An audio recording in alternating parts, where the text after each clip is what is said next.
Hello everyone, welcome back to my channel. आज की video में हम टॉपिक डिस्कस करेंगे लंग एब्सेस। मेनली ये आपका रेस्पिरेटरी सिस्टम डिसऑर्डर का एक टॉपिक है जो हम लोगों से स्किप हो गया था। तो बस आज की वीडियो में हम इस टॉपिक को कवर अप करेंगे। रेस्पिरेटरी सिस्टम यूनिट हम लोग डिस्कस कर चुके हैं। अगर आपने नहीं देखा तो प्लीज़ आप इस वीडियो से पहले उस यूनिट को देख लीजिए। आपको PDF मिल जाएगी टेलीग्राम चैनल पर, आपको वीडियोज़ मिल जाएंगी प्लेलिस्ट पे। तो प्लीज़ एक बार प्लेलिस्ट को देख के अपने सारे वीडियोज़, अपने सारे लेक्चर्स को कंप्लीट कर लीजिए। आपका कोई भी डाउट हो सो प्लीज़ मेंशन करिएगा कमेंट बॉक्स में, वीडियो को लास्ट तक देखिएगा। So without wasting our time let us start our topic. Lung abscess. Lung abscess की सबसे पहले हम डिस्कस करेंगे डेफिनेशन। अगर मैं बात करूँ लंग एब्सेस सिंपली होता क्या है, जो आपके लंग्स में इन्फ्लामेटरी टिश्यूज़ होते हैं उनके आसपास में पस फिल्ड हो जाता है कैविटीज़ में, उसको हम लोग कहते हैं lung abscess. Lung abscess is a pus filled cavity surrounded by inflammatory tissue in lungs. It generally happens from breathing bacteria that generally reside in mouth or throat into lungs, causing an infection.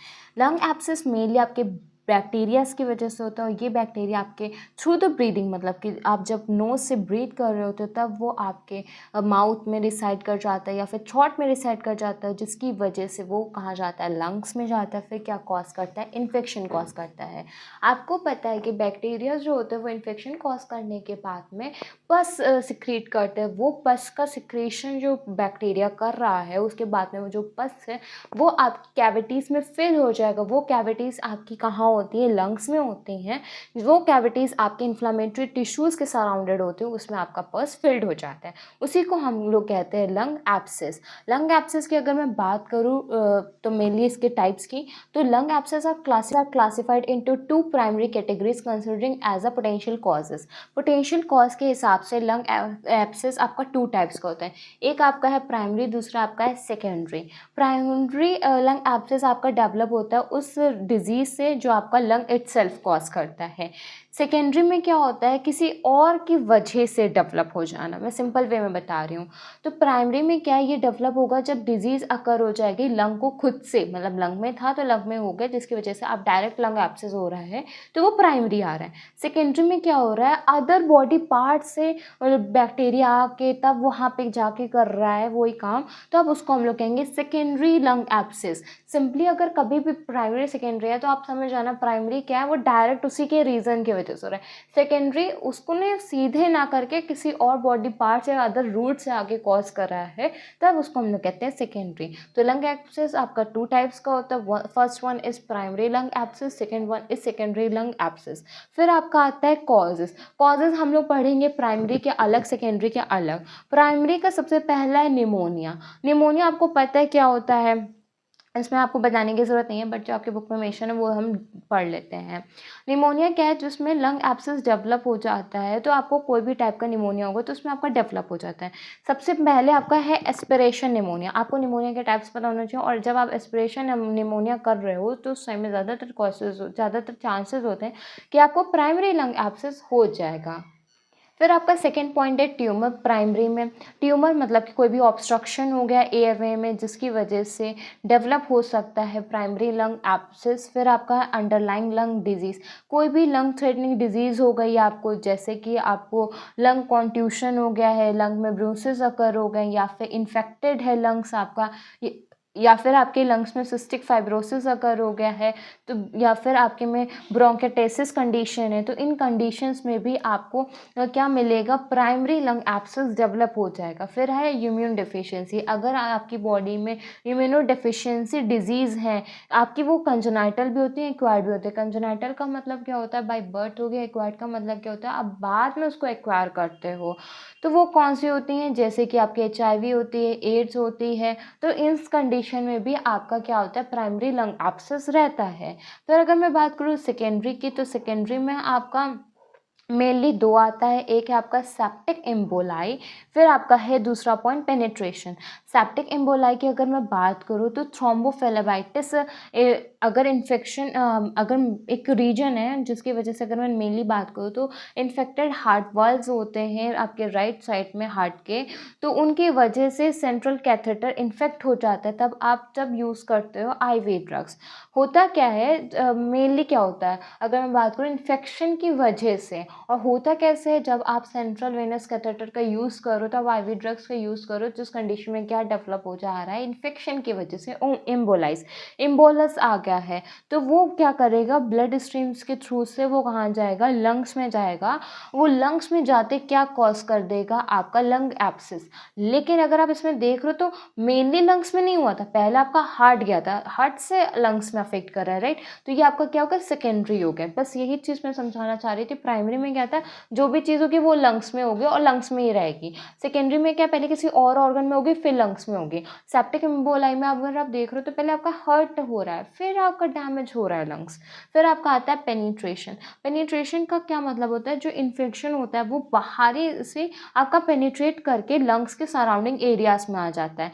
अगर मान लीजिए आसपास में हुआ, जैसे कि oesophagus में हुआ है या फिर मीडिस्टिनल में इन्फेक्शन हुआ है, कोई डायफ्राम में हुआ है, इन आसपास जगह में हुआ है जिसकी वजह से वो इन्फेक्शन पेनिट्रेट करके आपके लंग्स में पहुंच गया, और लंग्स में पहुंचने के बाद में लंग्स में एब्सेस कॉज कर दिया।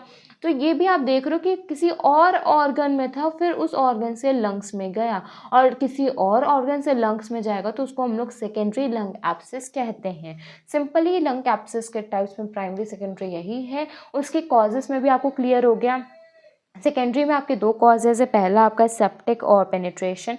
प्राइमरी की अगर मैं बात करूँ तो आपके ट्यूमर्स आते हैं, अंडरलाइंग लंग डिजीजेज आती हैं, इम्यून डिफिशियंसी आती है, निमोनिया आता है। तो ये कुछ आपके प्राइमरी के कॉजेज़ हैं, कुछ आपके सेकेंडरी के कॉजेज़ हैं। फिर आपका आता है साइन एंड सिम्टम्स। अगर मैं बात करूँ साइन एंड सिम्टम्स की तो इनको हम लोग क्लिनिकल मैनिफेस्टेशन भी कहते हैं।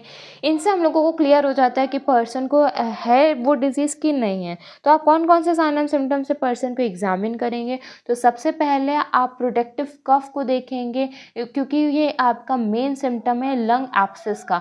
इसमें कफ ज़्यादा रहेगा और जो पस होगा कफिंग के टाइम पे जो पस आता है वो आपका रेड कलर का पस रहेगा। साथ ही साथ वो आपकी ओडर कैसी रहेगी, एक हॉरिबल ओडर रहेगी। फिर आपकी ब्रीथ में बैड ब्रीथ रहेगी, आपका चेस्ट पेन होगा, एक्सेसिव स्वेटिंग होगी, आपको नाइट स्वेट्स भी होंगे, फटीग, आपको बहुत थकान होगा, आपको फीवर भी रहेगा। टेम्परेचर देख लो 101 फ़ारेनहाइट से हायर रहेगा और 38 डिग्री सेल्सियस से हायर रहेगा। डिसिप्निया होगा, डिफ़िकल्टी होगी ब्रीदिंग में, वेट लॉस आपका होगा। तो ये कुछ कॉमन साइन एंड सिम्टम्स हैं जो आपको देखने को मिलेगा उन पेशेंट्स में जिन पेशेंट को लंग एब्सेंस हुआ। लंग एब्सेंस में भी प्राइमरी सेकेंडरी कोई भी होगा, तो ये कॉमन साइन एंड सिम्टम्स हैं जो आपको देखने को मिलेंगे। फिर आपका आता है डायग्नोसिस। तो डायग्नोसिस में सिंपली आप सबसे पहले तो हिस्ट्री कलेक्शन करेंगे, फिजिकल एग्जामिनेशन कराएंगे, फिर पेशेंट में एक्सरे कराएंगे, सीटी स्कैन करेंगे, फिर पेशेंट में फ्लूइड टेस्ट कराएंगे, पेशेंट में स्पूटम एनालिसिस कराएंगे, पेशेंट में ब्लड टेस्ट कराएंगे, पेशेंट में आप ब्रोंकोस्कोप टेस्ट भी कराएंगे।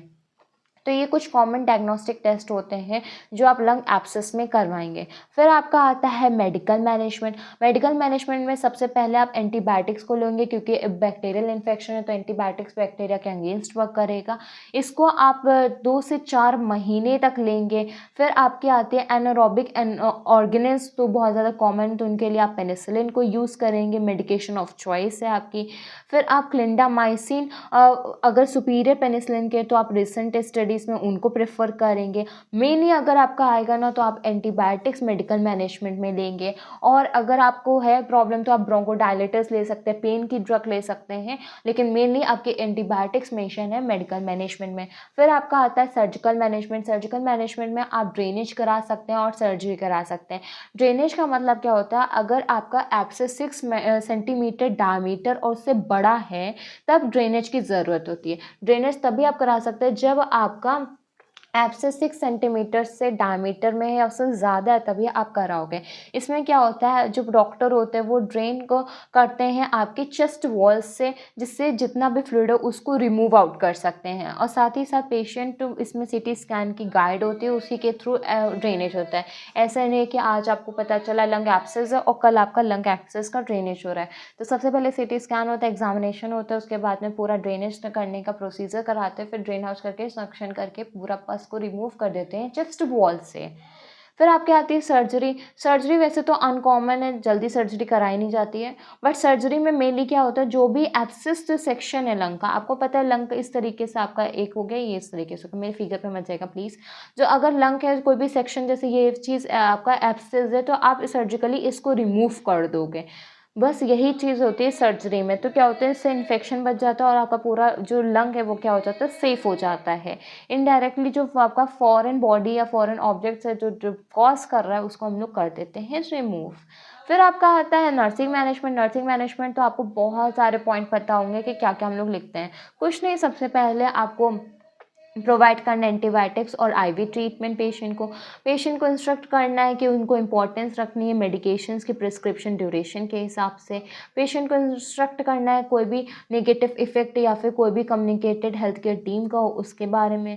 चेस्ट फिजियोथेरेपी आप प्रिस्क्राइब करोगे, जिससे ड्रेनेज क्या होता है वो प्रिस्क्राइब करोगे, जिससे आप ड्रेनेज और एब्सेस को रिमूव आउट कर सको। आप पेशेंट को इंस्ट्रक्ट करोगे डीप ब्रीदिंग एक्सरसाइज के लिए, कफिंग एक्सरसाइज के लिए। कफिंग एक्सरसाइज का एग्जांपल है हाफ कफ एक्सरसाइज। फिर आप इंस्ट्रक्ट करोगे पेशेंट को कि कैसे उनको कफ कहना है, कैसे उनको मैनेज करना है चीज़ों को, कैसे उनको डाइट मॉडिफिकेशन करना है, कैसे उनको अपनी डिजीज़ को ट्रीट आउट करना है। साथ ही साथ पेशेंट को डिफिकल्टी हो रही है ब्रीदिंग में, तब आप ऑक्सीजन पेशेंट को प्रोवाइड करोगे। आप लंग एक्सपेंशन मूवमेंट्स करवाओगे पेशेंट में। आप पेशेंट में मॉनिटर करोगे वाइटल साइंस। पेशेंट ओके, आप इनटेक आउटपुट चार्ट को मेंटेन करोगे। आप पेशेंट को हेल्थ को मेंटेन करोगे, अवॉइड करोगे कि कोई भी कॉम्प्लिकेशंस ना डेवलप हो। साथ ही साथ पेशेंट को आप ओरल केयर भी प्रोवाइड करोगे, क्योंकि ओरल की अगर मैं बात करूँ तो माउथ से उसमें बैड ब्रीथ आ रही है, हॉरिबल ऑर्डर्स आ रहे हैं, क्योंकि उसमें पस आप जब फॉर एग्जांपल जब आप कफ करोगे तो उसमें आपका पस आएगा, पस आपका रेड कलर में आ रहा है, तो उस टाइम में आपको माउथ मतलब oral care, mouth hygiene maintain करनी होती है। पेशेंट में ओवर एक्सक्रेशन को आपको अवॉइड करना है सिम्टम्स देखने के लिए।